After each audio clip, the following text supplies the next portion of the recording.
So here we have Andrew Tate, an American-British kickboxer born in Chicago. It's a pleasure to have you here. You're a three times world champion. That's quite a feat, isn't it?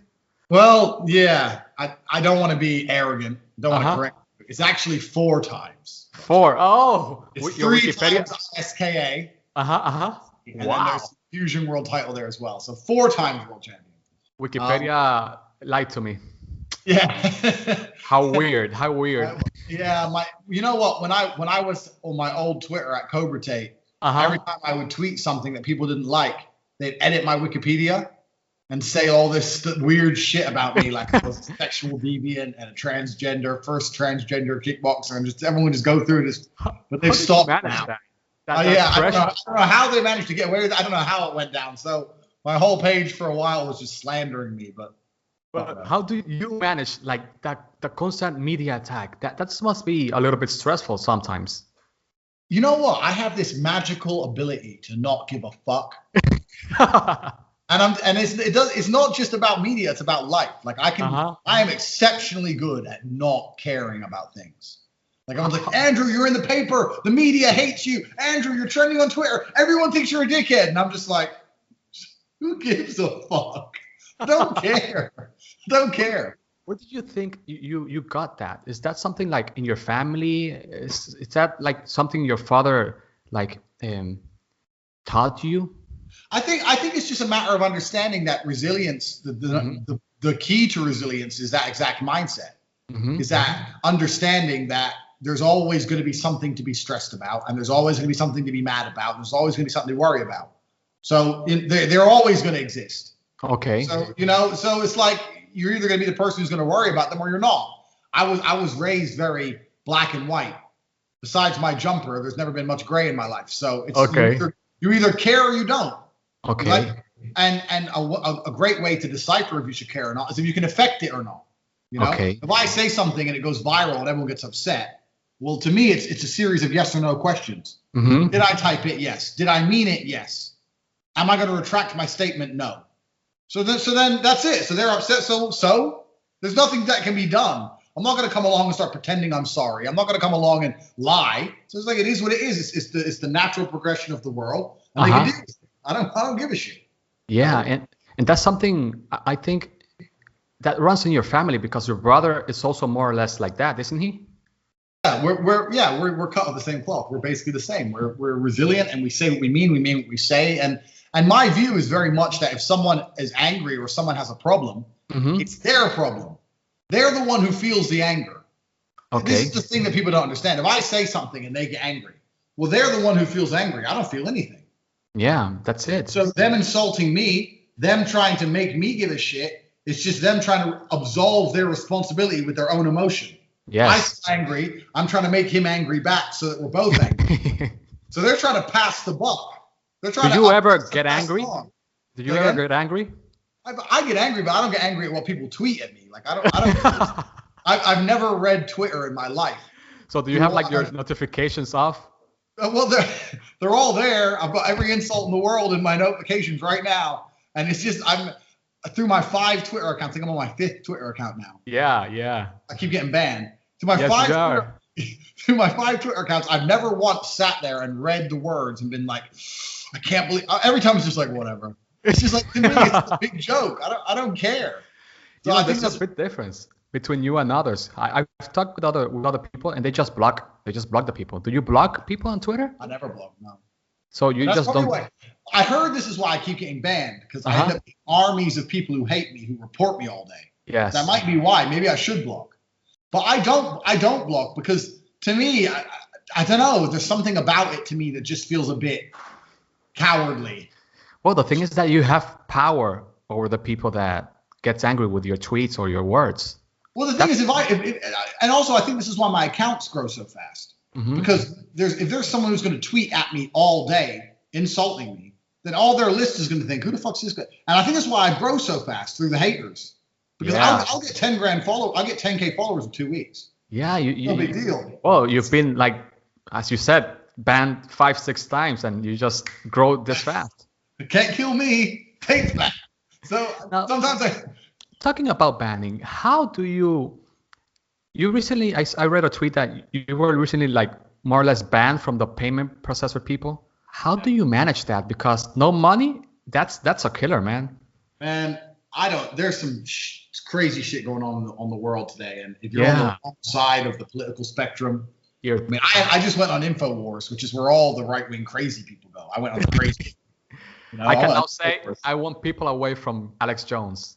Yeah, but I was there with him, and everyone was like, "Oh, you did so great." Da, da, da. But I don't know. I think I've ended up on some list, bro. I think I've just upset the world so much. I'm on some list, and they're like, you know what? Every time this dude pops up, let's just take his stuff. He talks too damn much. I read some articles, and they say bad things about you, man. Oh yeah, man. Everyone thinks I'm the worst guy in the world. Everyone thinks I'm some huge mafia hitman, racist, sexist, terrible dude. And in reality, it's not like that at all. I mean, I'm a relatively nice guy. I've never gone, I've avoided jail thus far. I mean, I'm not that bad, I'm just. How do you avoid jail? You know what it is? I think the reason I upset people so much is exactly because what I was saying earlier. They can't upset me back. Yes. And that's what upsets them. That I say something that emotionally affects them. So what normally happens in a traditional exchange of the human species is I say something that upsets you, you say something that upsets me back. That's how arguments work. Yes. But what happens with me is I say something that upsets you, you say something, and I don't care. So it's just like I'm the invincible man. I'm Superman, and it makes them more mad, and I just become this villain. You do that also in business, I guess. Yeah, absolutely. I mean, surely not giving a shit and being resilient is absolutely a superpower in nearly any field. Yes, it doesn't matter whether it's fighting, business, anything else, personal relationships, even with you and your girls, it's a superpower to just be like, okay, well, yeah, you're pissed off, but I don't get pissed off. So it's just interesting when you say girls, because for example, I'm a married man. I'm just one girl, her. Well, hey, and you know what? I am not the dude who's out here telling anyone how to live. So I'm genuine. I believe people should do whatever it takes to be happy. I say this all the time. If you're married and you're happily married, that's fantastic. And I support you. But you should also support me when I say, I don't want to get married. I want 20 bitches. That's what I want. I don't know if I'm swearing too much in your podcast, bro. No, it doesn't matter. I laugh, but I do not agree with that. Because as you said, it's your life. You can do whatever you want to do. And if it's consensual, that's 100% fine with me. That's what people don't understand. When there's a consensual agreement, that's okay. Exactly. People, how can I be a womanizer if the women want to be with me? Yeah, they just want to. They want to. They could leave. Then there's no jail cells. Like everyone's free to go, but they don't want to go. So it's a decision they've made. It's a decision I've made. I do need to one day have children. I do need to, buckle down, all those things, and it is going to happen. But in the meantime, I prefer to live my life this particular way. Yeah. And for the same reason, I will never tell someone who's happily married to not be happily married. I don't expect anyone to come along and tell me not to live my life. But people do try. Mainly, you know what it is, though? Mainly, it's like ugly chicks who try that.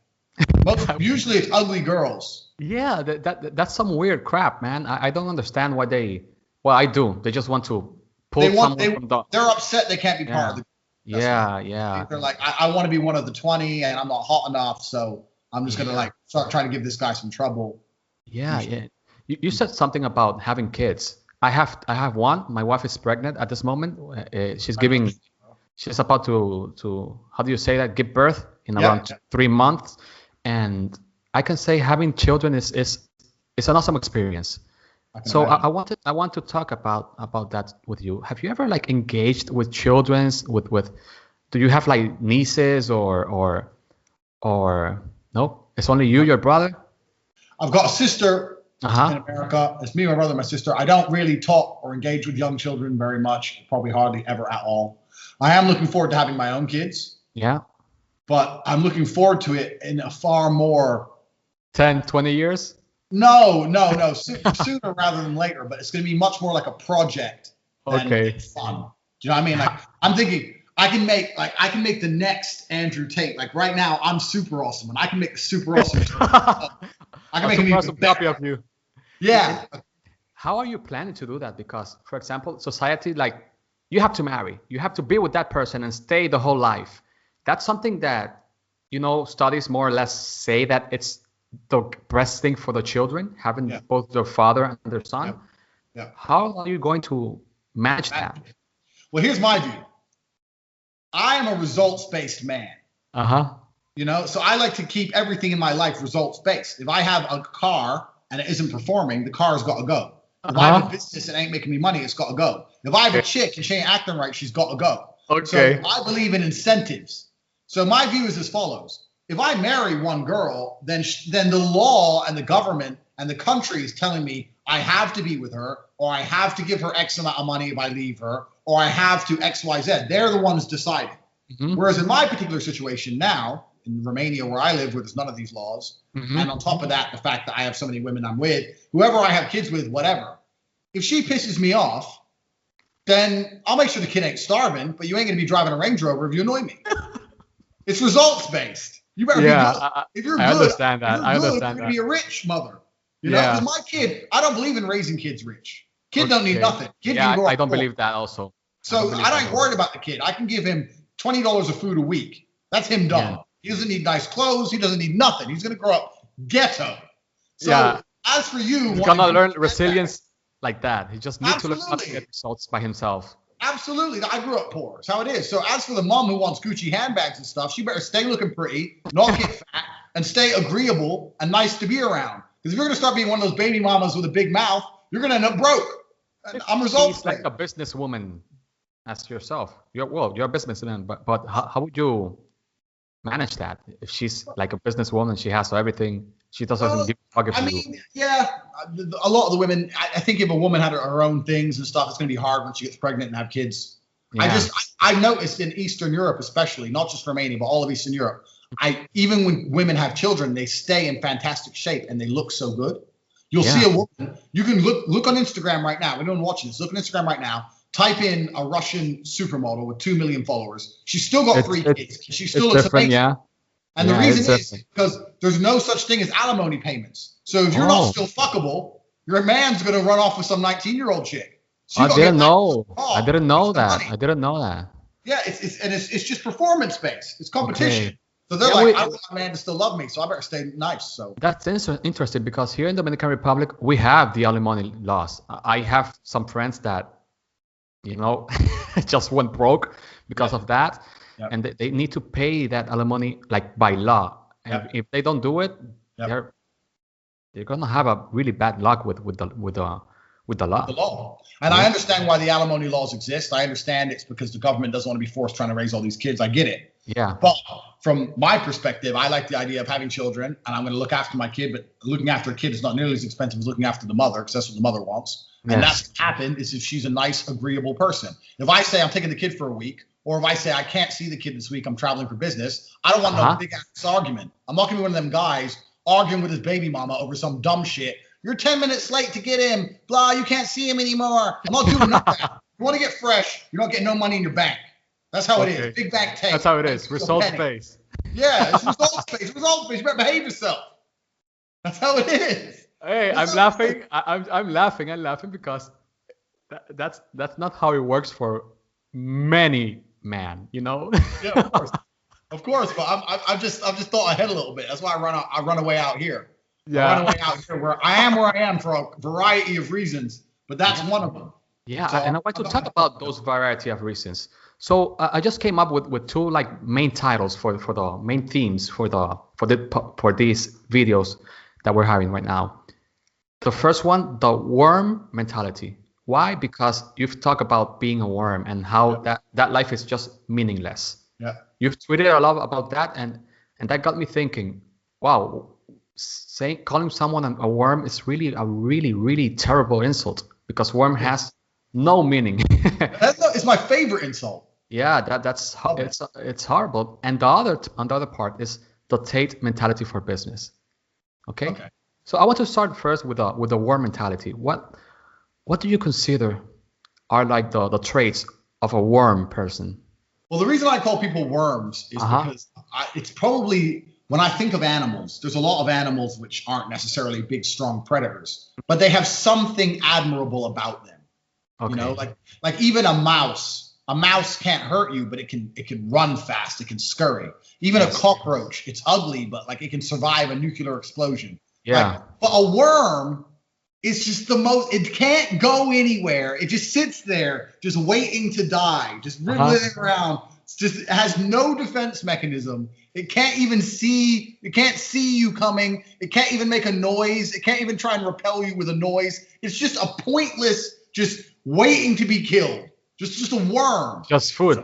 Food for the predators. More calories for whoever wants to eat it. The only defense a worm has is to go deep into the dirt and stay in the dirt like a little worm on its own. That's your defense. So I think a lot of people are like that, and in many more ways they think they have no capable measure of defending themselves. I'm not even just talking about physically. I'm talking about mentally. I'm talking about in every single sphere. They have no ability to defend themselves, and they just think. So physicality is a great thing. Like, I'm a kickboxing world champion, but it doesn't make you invincible. If I get jumped by 10 guys with knives, I'm going to fucking lose. So this isn't about being a tough guy. It's about mentality. Most people don't have the mental space to defend themselves. They're not strong enough in their character to stick up to themselves under peer pressure. They won't stick up to themselves because their family says a certain thing or their friends say a certain thing. They collapse all the time. And that's one of the first tenets of being a worm, because worms have no ability to fight back. Okay. My view of the world is a very combative view of the world. And that's not because I'm a kickboxer. It's because it's what I've observed is that the balance of things, yin and yang, basically people will push you as far as you let them push you. Okay. I really believe this. And when I saw a news article a couple of days ago about a guy who ended up being a gay slave to this. No, I'm telling you, bro. He ended up being a slave to this gay couple. Tell me that.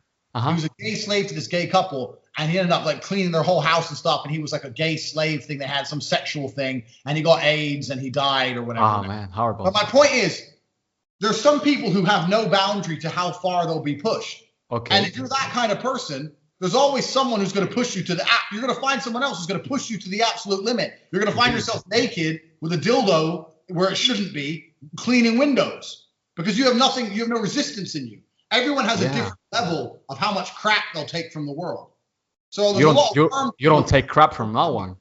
Say again? You don't take crap from no one. Well, I try and take crap from no one. Yeah, I mean, there's a couple people I sometimes might let them get away with a word. I guess that your brother is one of them. Yeah, and my kickboxing coach gave me a shitload of. My dad was alive; he was in charge, and there's a few people I'll submit to. But besides them, like, the world is out to give you as much crap as you'll take. So when I see someone going, "Oh, the world, I'm struggling, it's bad luck, this, that," I'm like, it's because you're just taking too much shit off people. Okay. You gotta just stand up for yourself. That's the worm mentality. That's the worm mentality, is to just sit and just wait for someone to fuck you up and do pretty much nothing about it, and just be abused and used as calories for someone else. Yeah, and we have a bunch of men that they're just like sitting all day playing video games. I don't have anything in against playing video games, but playing video games all day long and just losing your life in that. Well, this is the thing. Video games are entertaining and they're addictive because they're designed. And that's why I don't play them. Because even I will pick up a game, start playing it, and go, this is pretty fun. Yeah. But it's like, but then what do you get? There's nothing at the end of it. There's nothing at the end of it. And what's actually interesting is that video games mimic achievement perfectly. Yeah. Oh, I've leveled up. Oh, this. And they're giving you that joy and that dopamine from achievement, because it's much easier just to move your thumbs than to get up and get it in the real life. That's why people get addicted to them. So a whole bunch of people wasting their lives, man, and it's their prerogative, but it isn't my prerogative. And these are exact same people who complain at the same time. Yeah, complain. It's crazy. It is like that. And talking about addiction, Twitter addiction, Instagram addiction, social media addiction, how do you manage that? Because they distract us from the goal, achievement, results. Yep. How do you manage that? Because I see you tweeting a lot. I know you do business with Twitter and with your other social media, but you're not immune from that notification and the rush. In fact, I'll say the opposite. I will say that one of my only vices in the world is I am permanently on my phone. Okay. Everyone who knows me says, Tate, I've never seen anyone who's on their phone as much as you. So Okay. I'm the typical phone addict. Okay. I am. I'm not gonna. I'm gonna come out. I'm coming clean. Oh no, it's my AA meeting. I'm a phone Okay. addict. The reason, but it's not that I can't stop. I could easily put my phone away. I could easily stop because I have willpower. But I'm just so used to just the constant information that now when I don't have my phone, the world is a bit bland. It's like, okay, we're having dinner. Okay, yeah. Or I've heard her say that before. That's boring. Okay. It's just like what there's no, you get used to the constant in your face all day long, you know? So you do get used to it.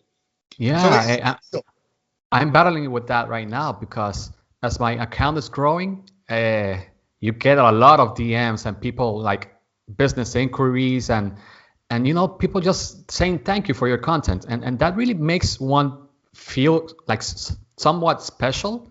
Yeah. Because like outside Twitter, people don't usually say thank you. Yeah, no, it's true. It's true. That's weird. Yeah. You see a love fest in social media, but outside social media, you don't get that kind of praise. It's true, man. It's true. So I mean, it's very easy to get addicted to these things, and I'm as addicted to them as everyone else. Everyone who's on them to a degree is semi-addicted. Yeah. When I lost my Twitter and I didn't have it for 6 months. Would I say I was a happier person? You know what? It's weird. It's one of those things like once you lose it, you do genuinely forget it exists. Twitter is a weird world, man. The opinions and the things you see on Twitter, you don't see in real life. No. Nope. And you very quickly forget that the whole thing even exists. And then my brother will go to me, remember when you did that on Twitter? And then I'll say, oh, yeah, and I'll sign up again. But in general, I could easily quit social media, but I am a phone addict in general. I'm not going to lie to you. So I'm not the best person to say about not being on their phone. But the reason I'm on my phone is because the things that are happening on my phone to me are just more important than the things that are often happening around me. For example? If I've got 3 big booty cuties messaging me, if I've got a dude talking to me about a $500,000 deal, and if I've got like some verified whatever, I'm talking about and doing important things. I'm not playing games on my phone. You're doing business. I'm making money. I'm talking to girls I want to associate with. I'm organizing important things. Like I'm actually doing things. So when I put my phone down and go, okay, we're in a cafe having coffee. Okay. But on my phone there's all that. And here so you're using it for productive stuff. It's not just addiction for entertainment. Although you get entertained by what your people tweet and stuff, but you do business with your phone. Yeah, absolutely. So I'm addicted to it because I'm addicted to always trying to progress in some form. The last time I had a game, which I have to, I used to download games before I flew and then play the games on the plane. But one time I downloaded a game, I can't remember what it was called. It was one of those clicker games. Yes. I got off the plane and I said, I'm still playing this game. Just he goes, numbers never end, right? You're just going to go on forever. Numbers never end. Yes. So I just deleted it right then and there, even though I'd done all that progress. I just bit the bullet and was like, you're right. Fucking delete this shit before you get more sucked in.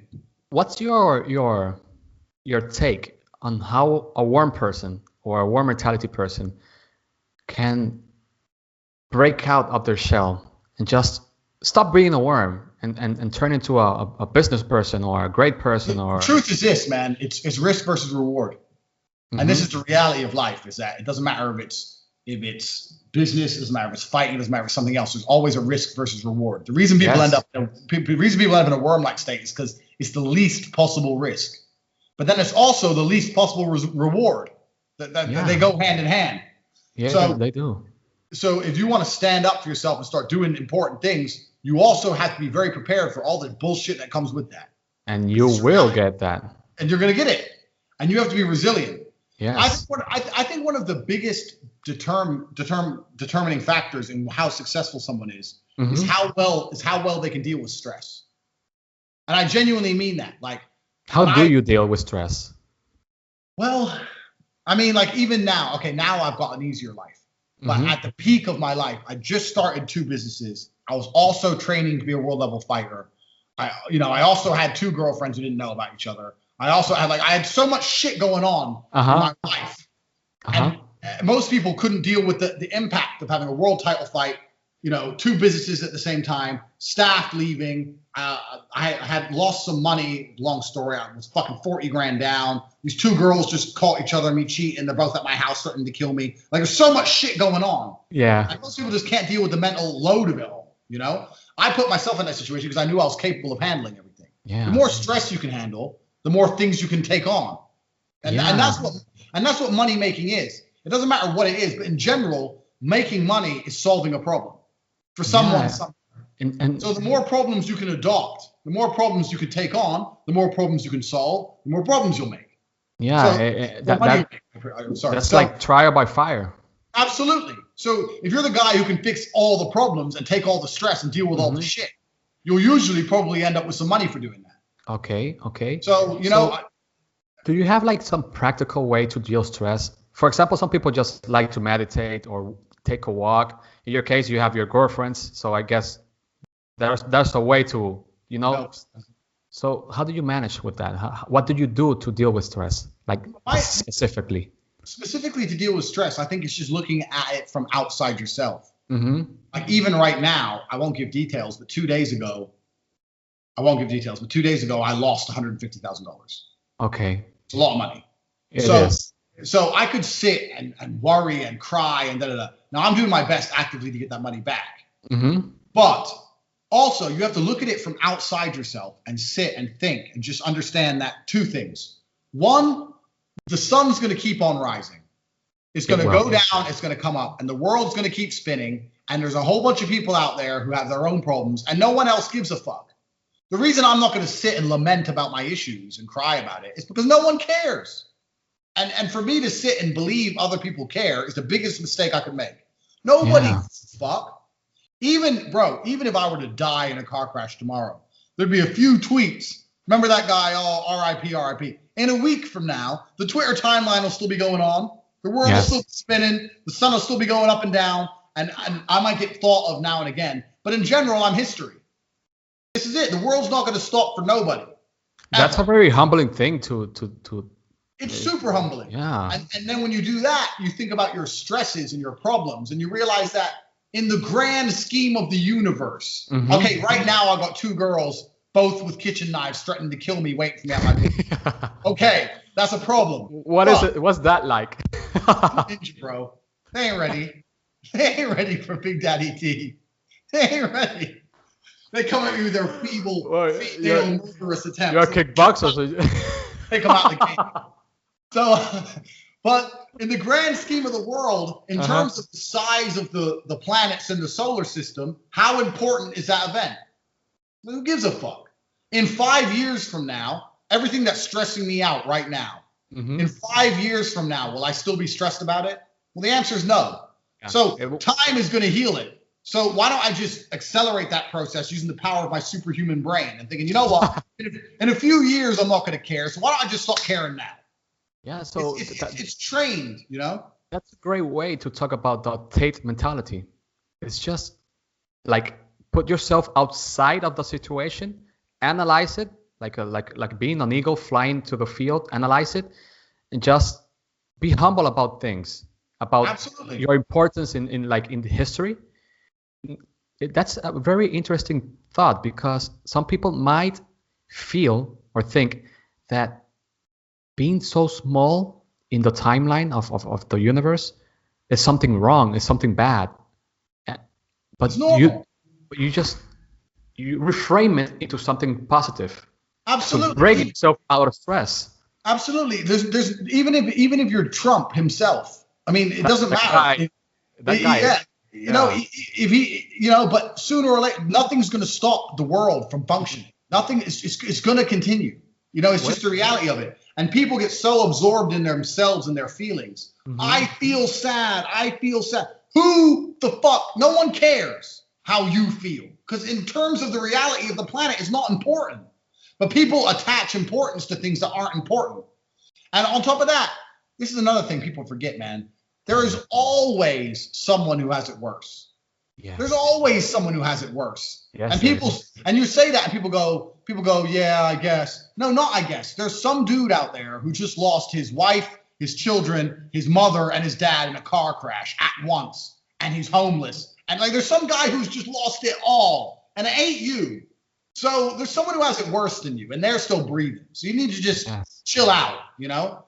And people just get absorbed within themselves. I look at everything from an external point of view. I lost 150 grand. I'm upset about it. But I still got a roof over my head. I still got a Lambo next door. Whatever. You just got to be like, what am I going to do? Sit, cry, let it ruin my day, let it ruin my mood. You just have to be like, whatever. Time is going to heal the wound. And I just try and use my mind to accelerate that process. You think, I know I'm not going to care in a few months, so I'm just going to not care now. And you can apply this to everything. I applied this when my dad died, as hard as that was. I was like, I know time's going to heal me. So you know what? I'm just going to man up right now. I was live on Romanian TV 2 hours after I found out he died. Okay. Like, what am I going to do? Sit in my room and fucking cry about it? Go get up. Get the thing. If you lose a girlfriend, you're having a breakup. Yeah, it's upsetting. But sooner or later, you're going to get over it. So you might as well just get over it now.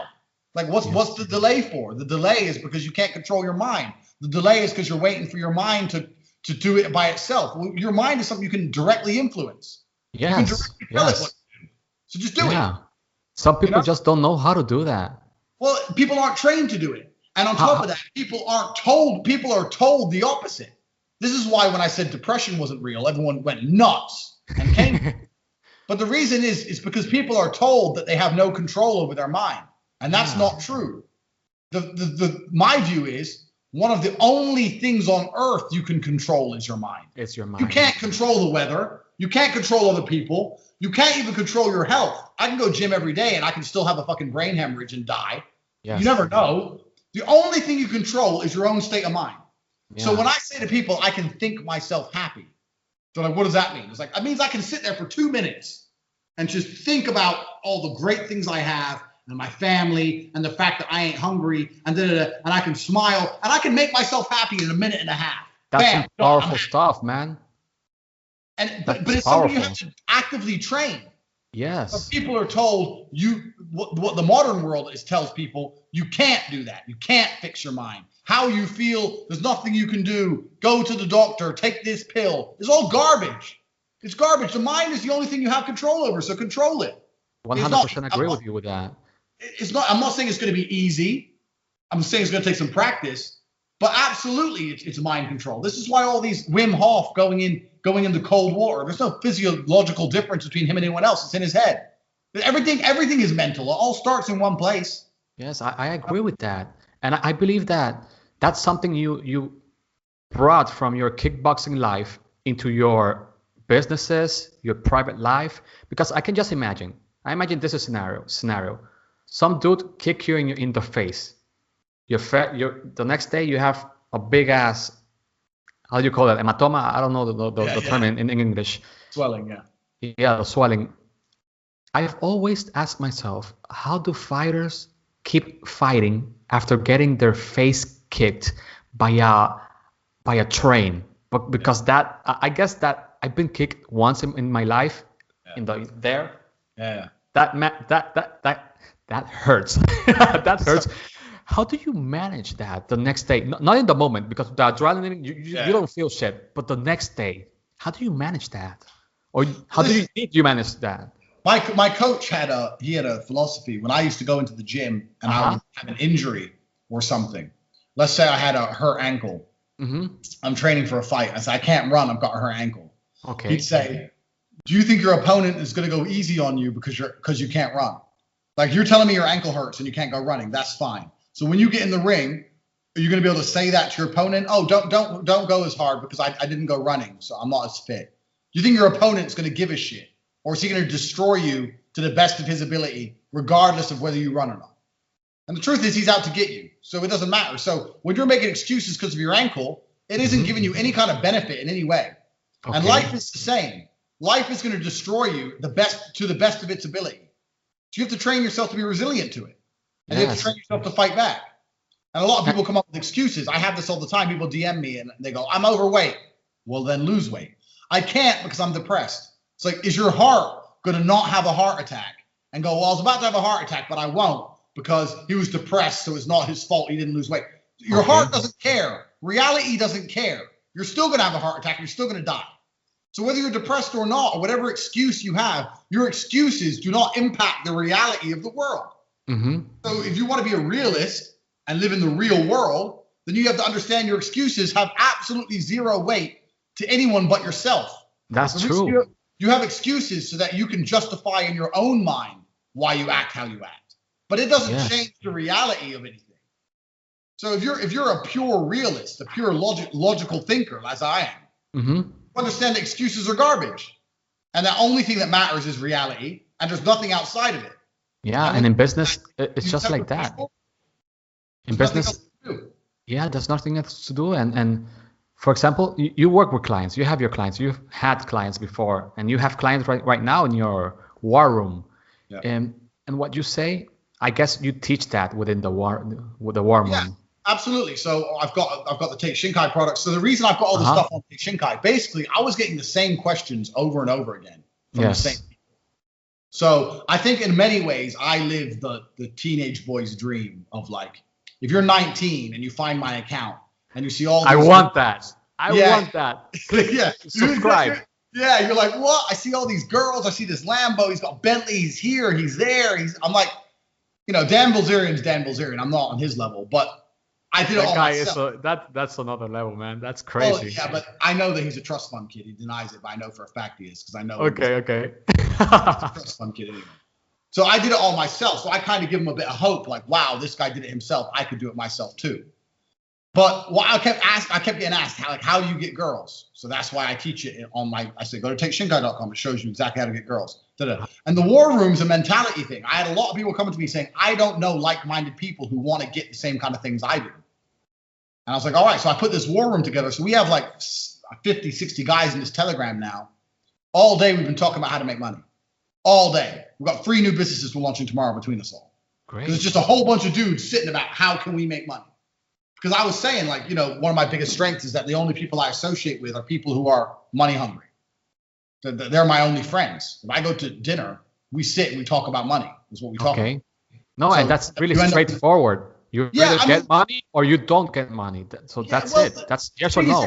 If you go to dinner and you sit down and one guy has a fucking, I don't know, one business, another guy has another business, and you're all talking about whether business is good, bad, what's working, what's not working. Yes. If you're always talking about money, then your mind's on money. You end up with new ideas. You end up with, oh, maybe I can help you with this. Or I know a guy who can help you with this. Or have you tried this? Or whatever. But if you just go and meet your friends and talk about ice cream, then how are you going to end up with a money-making idea? This is the thing. I have so many guys go, oh, yeah, but my friends don't care about money. Well, you go around your friend's house to play video games all day. And you're wondering why you're not a millionaire. Like, what planet you on? Like, when I was young, all the friends I had, all we talked about was how to get rich. I didn't have friends otherwise. Because that's all I want. I didn't care about nothing else. Yeah, and I guess that's a common theme when you are raised poor, that people just want to get rich. But the thing is that many just want to, but they don't do the stuff to get rich. You did the stuff to get rich. Well, this is the thing. Want is an overused word. And the reason for that is because, I'll give you an example. Singing. I can't sing. If someone goes, do you want to be able to sing? I'll say, well, yeah. I want to be able to sing. Like, do you go to singing lessons? Well, no, I don't. Well, then I don't really want it. This is why want is overused. See, what everyone's hoping for is the benefits of something without any of the work involved. Well, if that's the case, I can offer you right now the benefits of anything, even things you're not interested in, and you'd say yes. If I say, I'll tell you what, I can make you the best cello player on the planet. You don't really care about cello because you don't play cello. But if I say I can do it like this, like the Matrix, and download it into your brain, you're going to say, well, yeah, okay, fine, why not? So this is why people go, I want to be rich. Well, obviously, who doesn't? But if you really wanted it, you'd be doing. Yeah. Exactly. So want is overused. They don't want it. They just want the pure benefit without the work. And there's nothing on the planet that there's no person on the planet who wouldn't accept the benefit of something without the work. It doesn't matter what it is. Ballet, cello, money, scuba diving. If it came like this, yeah, sure. If I could click my fingers and become the best scuba diver in the world, I'd take it. Why not? But I'm not going to go out there and learn how because I don't care. That's a common theme in our Twitter sphere. The massive action, the massive work, the massive results. That's something we talk a lot in Twitter. And I want to talk a little bit about that. How do you, Andrew Tate, deliver massive value to your clients? What I make sure I do, because a lot of mine is very like personalized. So The things I sell are quite unique. Like I have a course on how to get girls, for example. Excuse me. What do you mean by personalized? Can you define what personalized is to you? So if anyone who buys any of my products, they have direct access to me. So they get your phone, your email, everything. Okay. And if they're having a problem, they'll have my direct input. So it's not just like getting a product. It's like you get a product plus you get to speak to Tate about it forever. So all my products are like a baseline view on how I do things. And when people understand the basics, if there's anything else they want to know, they come to me and I help them from there. Okay. And a lot of the times when I say I have a course on how to get girls, people go, well, that's not important. You know, you're a married man. You know how much happiness can come from having a good woman by your side. Every man on the planet wants a good woman by their side. Yes. It doesn't matter if you're rich and you have everything else, but you haven't got a good woman, or women are just cheating on you or divorcing you or whatever. You're going to be miserable. Yes. So it's a huge factor of every man's life is their relationship with females. So it's an important thing to learn. So I teach how I view women and how I'm not going to say how I view women and like tell everyone to be like me, how I approach women, how to be confident around women. That I teach all these things because I know that it's going to benefit people's lives. I've had so many positive reviews you would not believe. I've never had. I've seen them. I've seen them on Twitter. I've not had a single negative review ever. Okay. And a few guys will come up to me and go, you know what? I just don't get this bit. I'll Skype them for free. So with me, what I try and do is I try and make sure they get 100% of my time because I know what I'm giving people is genuinely improving their lives. Yeah. For example, when they come like a really personal question, they say, Andrew, my wife wants to leave me. My boss wants to fire me. Something like life-changing. You have power over those people because they take your advice seriously. Yep. How do you try not to influence them like in a way that they do what you say and not what they should do by themselves? Yeah, I understand exactly what you're trying to say. Yeah. My philosophy on everything is always the same. My philosophy is you need to be yourself. And I know this sounds cliche, but hear me out. You can only impersonate or pretend to be anyone else for so long. You can't live your life as an actor. You can only be yourself in the long term.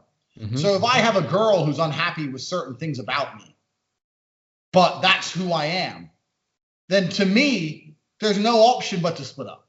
Okay. Even if I miss her, even if I love her, even if whatever, what's the alternative? To pretend, to act, to change, you can't change when you're a full grown man. That's who you are. You're not going to change every single thing about your personality. It's hard. It's hard. So I'll just encourage people to be themselves. So look, be yourself. If your boss has a problem with that, then maybe you need a new job. If your girl has a problem with that, then whatever. Because you're never going to be happy unless you're truly yourself anyway. Isn't that the end goal of everything, is to be happy? You want to get rich, so you're happy. You want to get married, so you're happy. You want to have a good girlfriend, whatever, so you're happy. You want to go snowboarding, so you're happy. The end goal is the same. So if you're thinking, would you say that you're a happy man?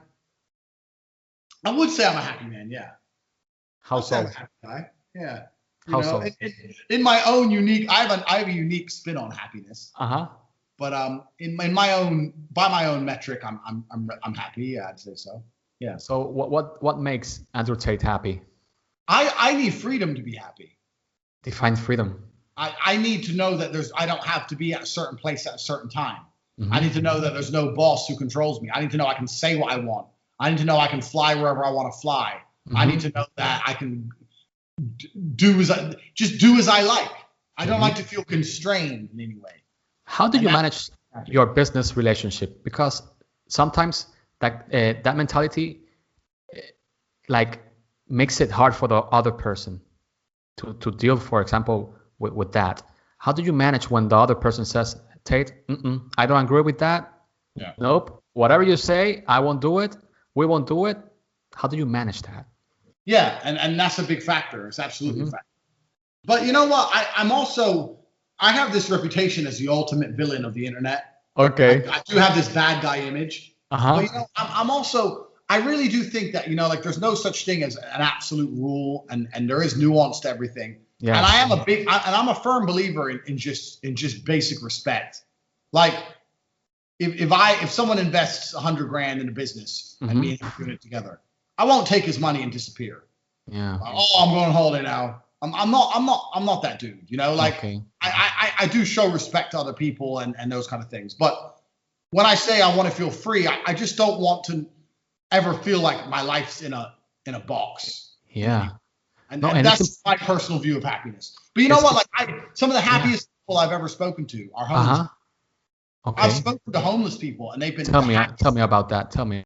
I was walking through Slovakia because she'd say Slovakia 5 years ago, and a homeless guy started talking to me in Slovak. And when people talk to me in foreign languages, because I've been to 72 countries, I've been everywhere, and I don't speak any language but English. Okay. I don't bother learning. I've been in Romania 3 years. I don't know any. I don't know nothing. And people just know how to speak English. So. Well, you know, I'm just one of them ignorant English speakers. So I'm just like, what's wrong with you? You know, I'm one of them guys. So anyway, he started talking to me Slovakian, and I just said English. That's my reply, English. And he said to me in perfect English, my friend, where are you going? I said, I'm going to the bar. He goes, you have nice clothes and you have a great place to sleep, and you're going to the bar to drink vodka. Imagine how much I need vodka. And I said, well, that's a pretty good view on the world, to be honest. Like, my life's good and I want vodka. Your life's shit. Of course you want vodka. And he goes, I don't want to lie to you. I don't want to pretend I need money for anything else. I want vodka. I'll buy you a bottle of vodka. So I bought my bottle of vodka, and we sat there for a while and talked some shit. And then the next day I saw him and 3 of his friends, and I sat down. They all spoke English, surprisingly, because the homeless people spoke better English than the people with jobs. Okay. I sat there for about 2 hours drinking vodka in the park with these homeless people. And they were all none of them had a sad story to tell. None of them were like, oh, my life messed up. Oh, one guy was literally saying to me, I don't like having a job. I don't like having responsibility. Sometimes nice men like you buy me vodka, and I like to I sleep here, and I don't want anything else. He was happy. He was happy. He's like, the reason I don't have more is because I'm happy with what I've got. He goes, I don't care.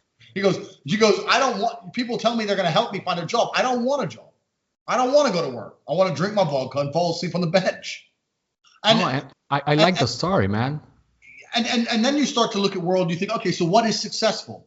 Are you successful if you're rich, working for a bank, working 15 hours a day, your wife is cheating on you, you're stressed, you're about to have a heart attack?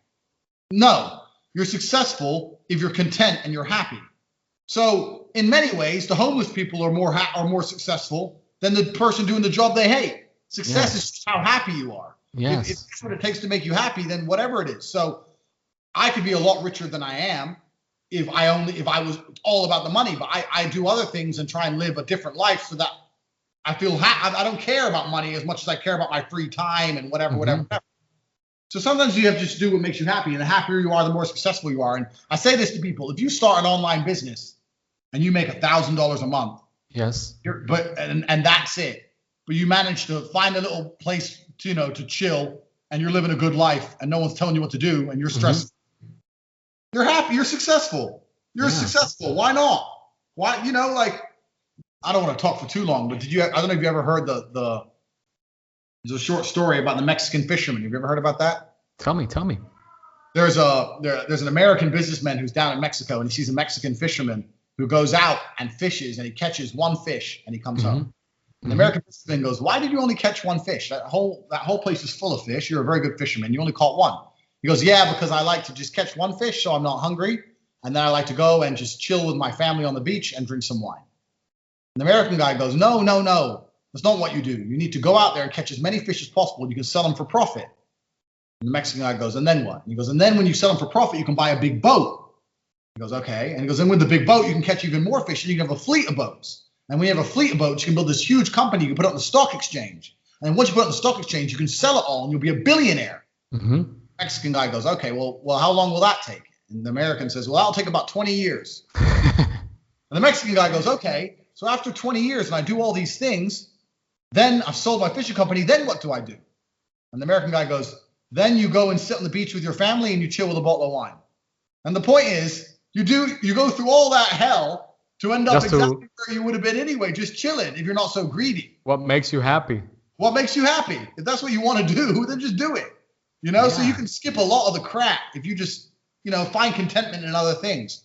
And this is coming from the guy who's chased money his whole life. I'm not saying don't chase money. I've done it my whole life. But I've also understood that, you gotta find contentment in other places. I was just, and it's great. Sorry, go on.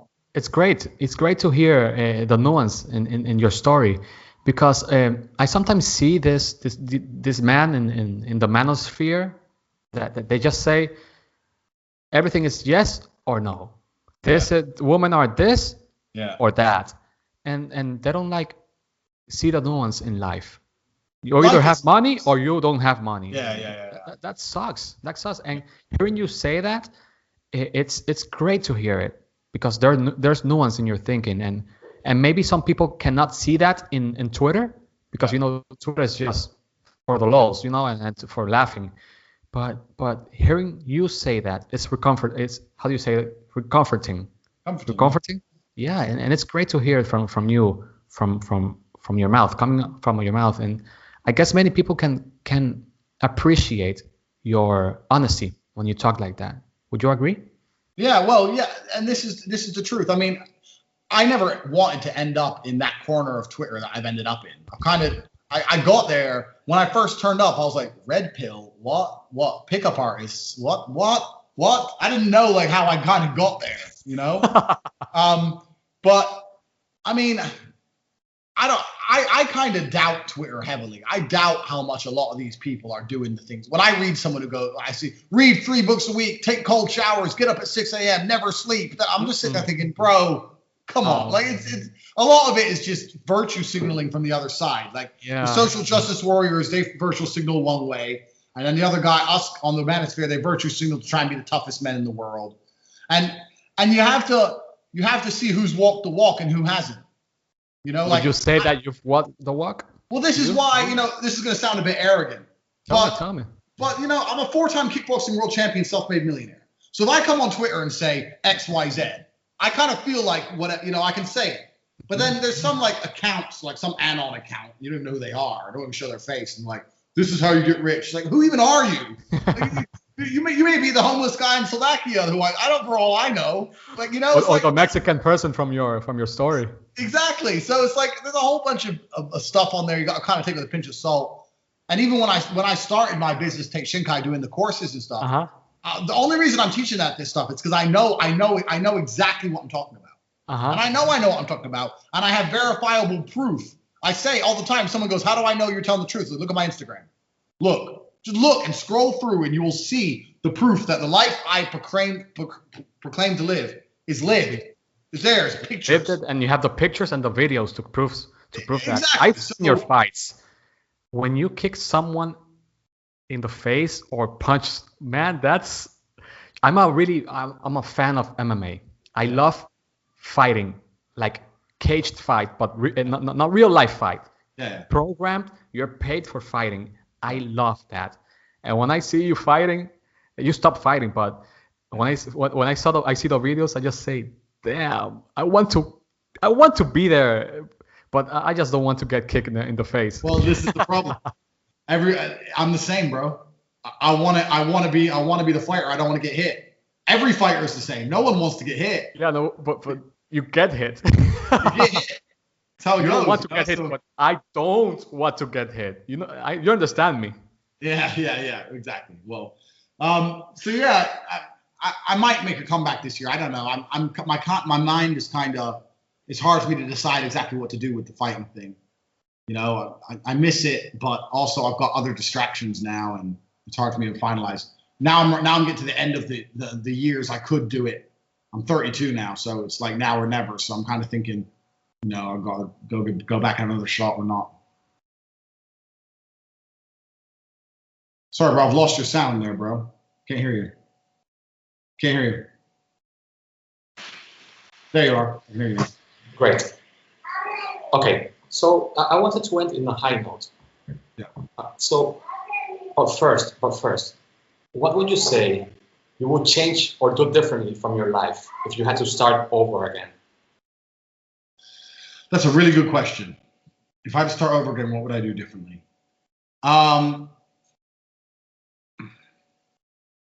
That's a good question. You know what? I'm quite unique where I've never suffered with a bout of depression. I've never ruined my life for a temporary period of time. I've never made, like a lot of guys have this story, like I messed up this period of my life, or I was depressed and then I came back. I was never that bouncing ball. I was never the guy who was at the bottom made to top. I was always the steady progression to the top.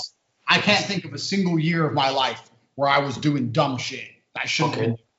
Like I broke some laws, whatever, but I knew what I was doing and they were calculated risks. Like I'm really not, a lot of the other great guys on Twitter, they have such amazing stories, like Ed Lattimore, for example. They have such amazing stories because like, oh, I was an alcoholic, now I'm not. That's a great story. I don't have that story.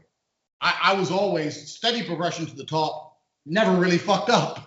That's the truth. I never fucked up. I was always no, train, no, okay, try this business, doesn't work, next thing, keep training, okay, win one world title, start training for the next one, try a new business. I was always one thing at a time. Yeah, so I never had that period where I was like, oh, if I just didn't do that, you know, or if I did this earlier, that I never really had any of that. I mean, obviously I could think of dumb things. I wish I bought Bitcoin in 2010. Who doesn't? But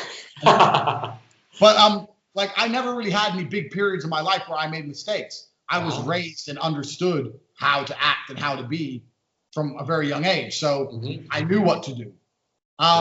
There's just, I don't know, man. I really can't think of one period of my life where I really made any kind of mistakes.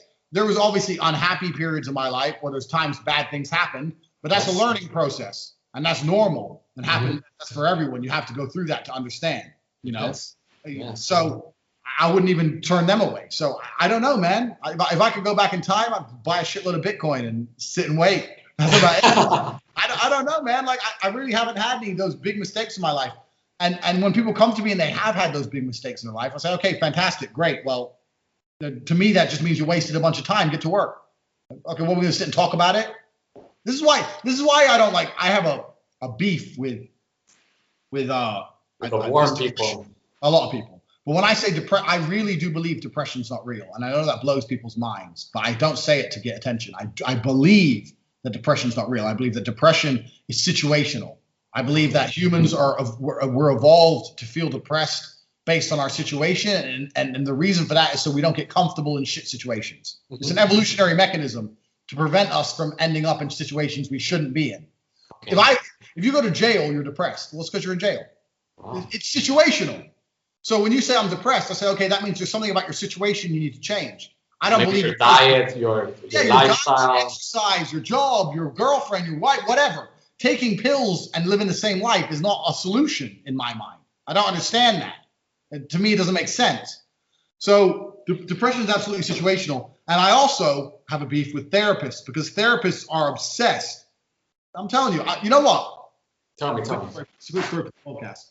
Twice in my life, I sat down with therapists, psychoanalysts. I did some TV shows in England, and before you go on a TV show, they have to give you a psychotherapy test to make sure you're not going to kill everybody, I guess, in the room.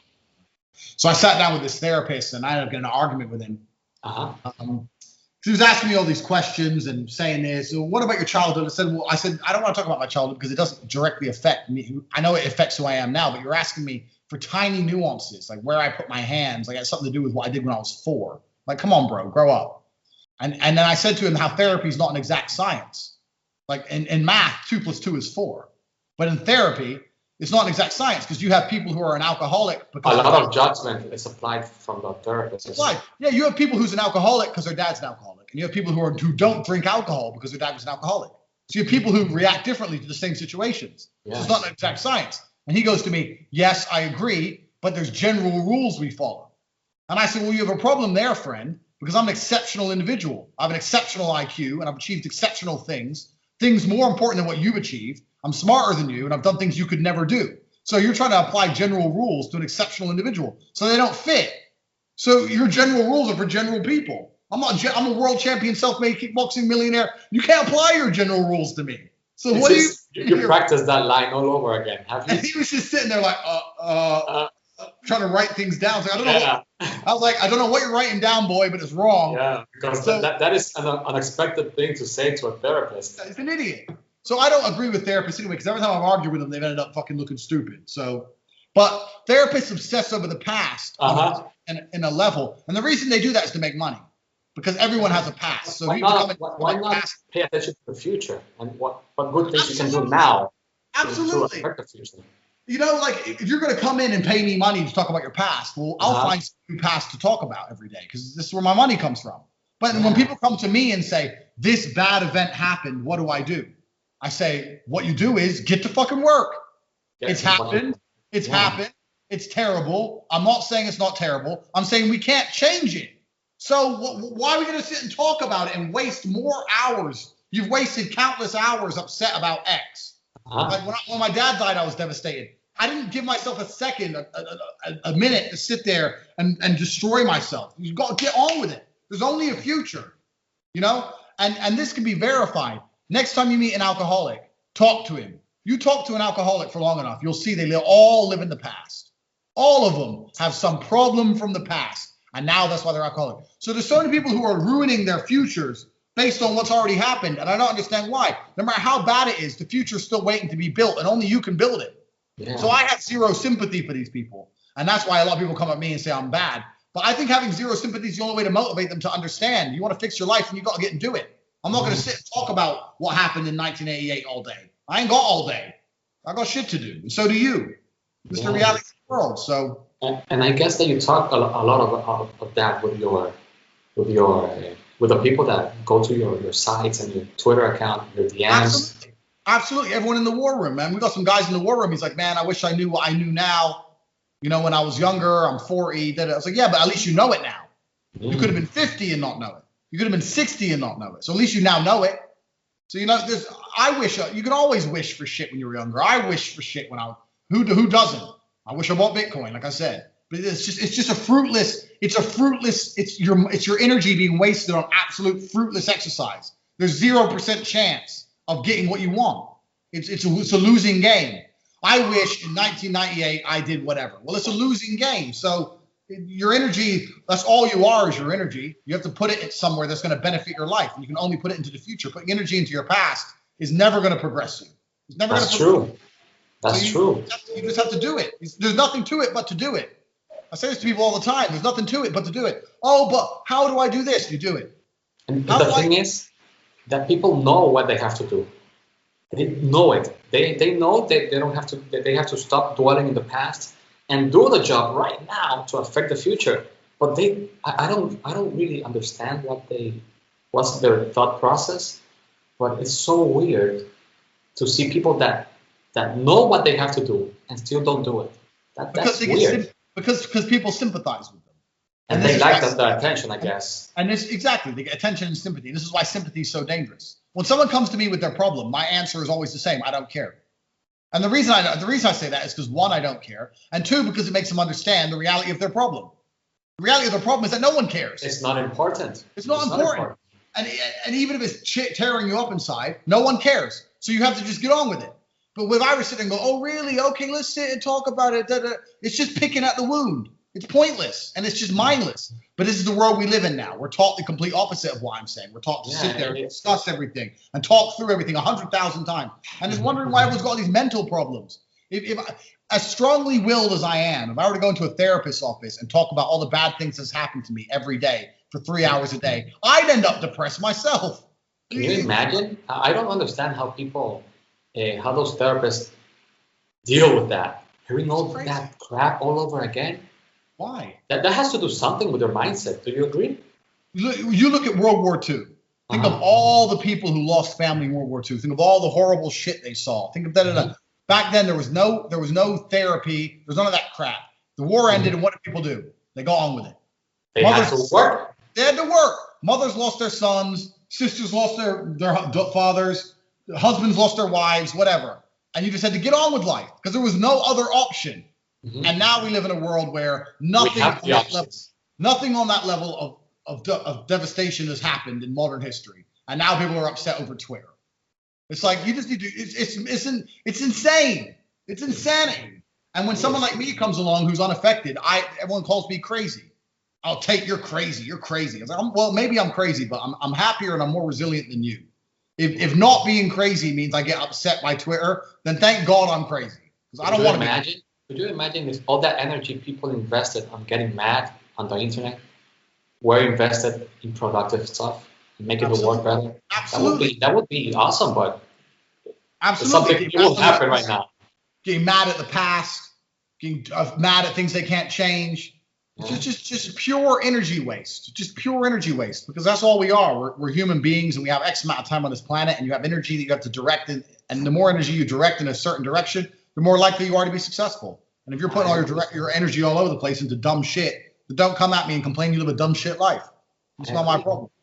So let's recap. Let's recap before the last question.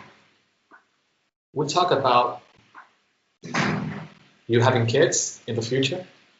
We talked about soon. It's on video, people. Soon. Yeah. We talked about the war mentality. Worm, as in the creature. And we talked about the Tate mentality. Yeah. We talked about depression. We talked about therapy. We talked about your business dealings, how you deal with stress, how you view the world, how do you manage to bring out yourself and watch everything from above, just to see how unimportant some problems are. Mm-hmm. And that gives you comfort and the energy to keep enjoying life and being happy. We talked about the Mexican person and the American. That was a really good story. Yep. Yeah. And now I want to end with this. What would you say? What would you repeat all over again if you had to start over your life? One thing you would do like all over again. One episode, one thing. The one thing I'm most proud of myself for. The one thing I would do again. Let's call it like that. Yeah. You know what? My fight career, kickboxing is not boxing. So my fight career made me money, but it never made me as much money as I made from business. But I think I learned so many important lessons about myself and about not just the world, but when you're a fighter, you learn so many important lessons about yourself. Okay. You learn so much about yourself. And a lot of the things I've learned weren't learned in books. They weren't told to me. You just learn about the absolute harsh realities of the world. And you learn about, not many people have felt helpless. And I say that in a way where if you're fighting, and one of my fights, I've got a scar here, you probably can't see it on camera, but I broke my hand and in 6 places. I couldn't punch with it properly, but I kept fighting anyway. And the bone kept coming out the hand because I kept trying to punch. Anyway, it was a big mess. But during that fight, I felt helpless. I couldn't defend myself properly. Does that make sense? I was getting hit when I didn't get hit. Not many people have ever felt helpless. So you learn something about yourself when you feel helpless. You learn how you react. What did you learn there? I can just imagine having the and you cannot see it because you have like some glove or something. You have a glove on, yeah, but there's a picture on my Instagram of when I took the glove off. You can see how big the hand is. It's swollen like a balloon. It's like, wow. What did you learn about? Yeah. I learned about myself in that particular situation is that I didn't give up. And I was really proud of myself, even though I lost that fight, is that I didn't quit. And I learned a lot about myself for that reason. You know, and you learn how it feels to also have power over someone. You learn how, like, are you the guy who's going to hit a guy more than you need to? Like, I've hit a guy and he's been half knocked out, and the ref can run over, but I can just smash him one more time and just make sure he's going to, you know, but then you could give him brain damage. So it's like, are you this guy?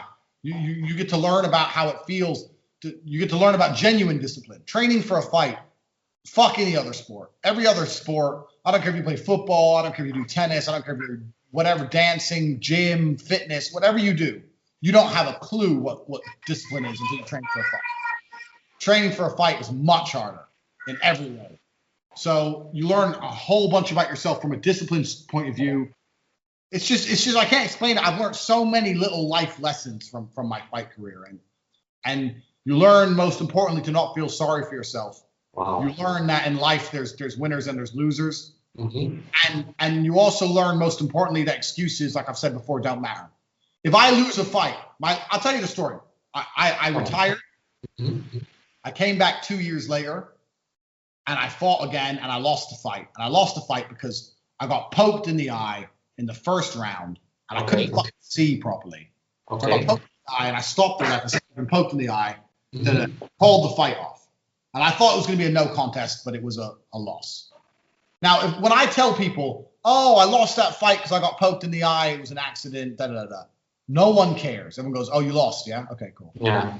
That's it. So you learn that excuses don't matter. And especially fighting will teach you that all your excuses, no matter how good they are, how perfectly rehearsed they are, how valid they are, they don't have any weight because no one gives a fuck. If I say, oh, I lost that fight, but I couldn't train properly because I had a bad ankle and I couldn't run, and then I didn't have a sparring partner, and then also, but that's why I lost. Everyone goes, okay, yeah, whatever, you lost. They don't write on the final fight record, he lost, but he didn't be able to train properly because of his ankle. Win, lose. That's it. Something special that fighting sport has that other sports don't have. Because in football, you can have a bad day, but your teammates can have a good day, you'll still win. Yes. Or you can kick the ball and the wind can blow just the right way and put curve on it and you can put the ball in the net. There's luck. In fighting, there's no luck. There's no such thing as a lucky punch. The guy tried to punch in the face and he punched in the face. That ain't luck. That's a punch in the face. So there's no luck involved and there's no excuses involved. So you learn to be ultra accountable for yourself because there's no other way to survive in that sport. Yeah. And that's also why I love chess. You play chess? Because your father was a grandmaster. Yes, master. So if you play chess, no matter you have to accept that if you lose, no matter how much or how tiny or when or whatever, if you lose, you fucked up. Somewhere in the game, somewhere, even if you can't find it when you look at it back, you made a mistake.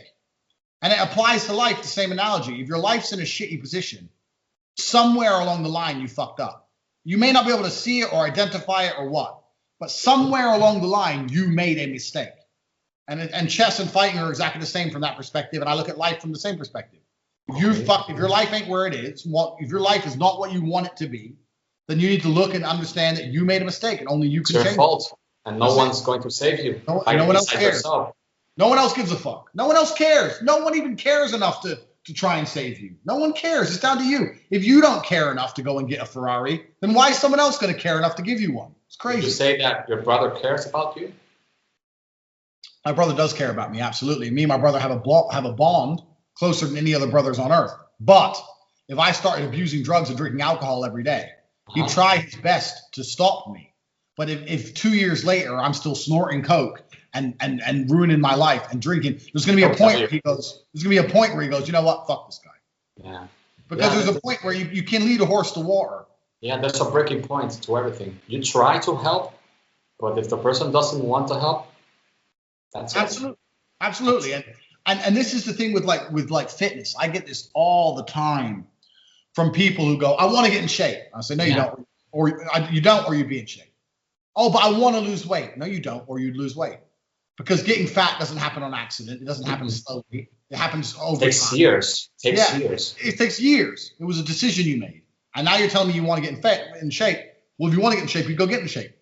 And then what people do is they feign ignorance. Because if they feign ignorance, then they have a new excuse. Oh, but I don't know what to do in the gym. They pretend to be stupid. That's the number one excuse, for everything. I don't know how to do that. Or I don't know what to eat properly.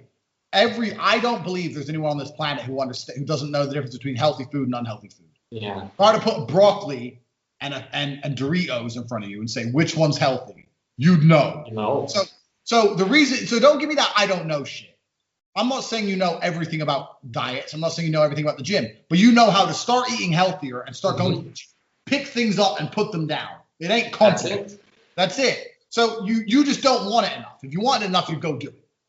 So I don't accept anyone's excuses for any of their shit. And that's probably why everyone hates me so much, because everyone has an excuse for why they haven't got what they want. And I come along and blow that out the water, and then they decide to get mad at me for it. I'm this because I'm depressed. Well, that's an excuse, and depression isn't real. Oh, fuck you, Tate. I hate you, Tate. And they get mad at me. So whatever. Can you hear me? Yeah, I can hear you. Just noticed that my microphone went berserk and stopped recording this microphone. Yeah, that's why you lost my audio. It's a shame. But hey, Tate, look, what you just said it's so powerful. It's so powerful. And I guess when people see this video and hear you talking and not tweeting, because Twitter doesn't convey the message as well as talking it, they'll see something different. I guess, I hope so, because you don't see nuance in Twitter. And even if there is, when you read something, you add all your biases to that reading. Of course. But it's different here because I see you how you talk with big energy, and I see when you talk and look me in the eye, and it's different. It's different, and I hope people on the other side of the screen can enjoy this conversation between you and me and see that behind the tough guy, the gangster, the whatever, there's a guy that really wants to help other people.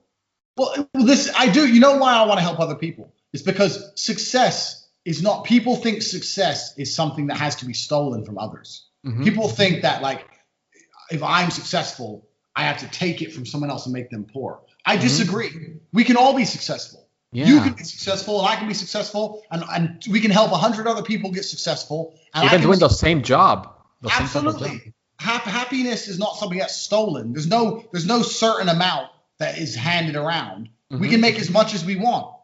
The reason I do my courses in like the war room and stuff, I say to these guys, look, I'm gonna try and make all you millionaires, make all of you live your dream life. Why not? It doesn't hurt me in any way. It doesn't take anything away from me to make sure everyone else gets what they want. I'm a philanthropist. I want everyone to have what they want. I just do it in a way that they can't conceive, because I tell them I don't care about their problems. Okay. And they think that I'm the opposite. That's all it really is. But there's enough success and happiness and joy. There's enough out here for everybody. You just gotta go and get it. It's as simple as that. I really believe that. Yeah. Wow. That's a great way to end the conversation, Tate. We've been over an hour and 15 minutes. That's great, man. There's a lot of content here. I'm really, really happy with everything you said. It's humbling, because not every day I have the chance to speak a world champion, level. Yeah. This is like the first time I've talked with a world champion before. So it's humbling in a way, because I believe that you are a very, very, very busy man, and you taking some time to speak to someone you don't even know, like personally, that says a lot about you.